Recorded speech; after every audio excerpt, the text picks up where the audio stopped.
चलिए सारंगढ़ से जुड़ी हुई खबर का रुख कर लेते हैं। विजयादशमी का पावन पर्व जो कि सिर्फ रावण दहन तक ही सीमित नहीं है, बल्कि यह बुराई पर अच्छाई की जीत और सामाजिक एकता का प्रतीक भी माना जाता है। छत्तीसगढ़ का सारंगढ़ इलाका इस पर्व को अपने विशेष अंदाज में सदियों से मनाता आ रहा है। यह दशहरा का नाम आते ही लोगों की जुबान पर सबसे पहले गढ़ विच्छेदन की परंपरा का जिक्र भी होता है।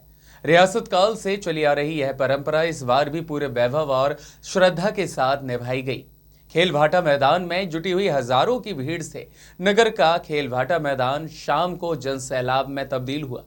मैदान के चारों ओर खड़े लोगों की भारी भीड़ से ऐसा प्रतीत हो रहा था मानो पूरा सारंगढ़ इस नजारे का गवाह बनने पहुंचा हो। अनुमान भी लगाया गया कि करीब 20 से 30 हजार लोग परंपरा को देखने पहुंचे। महिलाएं पारंपरिक परिधानों में, बच्चे उत्साह से लबालब और बुजुर्ग भावुकता के साथ इस अनोखे आयोजन में शामिल हुए। मैदान में मिट्टी से तैयार किया गया गढ़ बुराई, असत्य और अन्याय का प्रतीक भी माना जाता है। इस पर चढ़ना आसान नहीं होता। प्रतिभागियों को बार बार गिरना, फिसलना और चोट लगने जैसी परिस्थितियों से भी काफी गुजरना पड़ता है। भीड़ हर प्रयास पर तालियों की गड़गड़ाहट और जय जयकारों के साथ उत्साह बढ़ाती हुई देखी गई।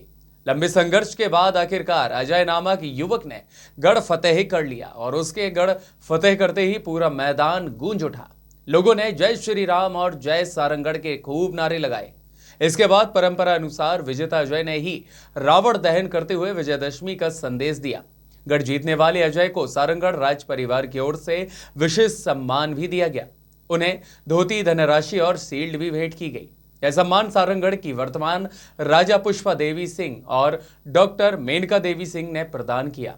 उन्होंने इस पूरे मौके पर यह भी कहा कि सभी देशवासी को दशहरे की हार्दिक शुभकामनाएं और मातेश्वरी समलेश्वरी सब पर कृपा भी बनाए रखे।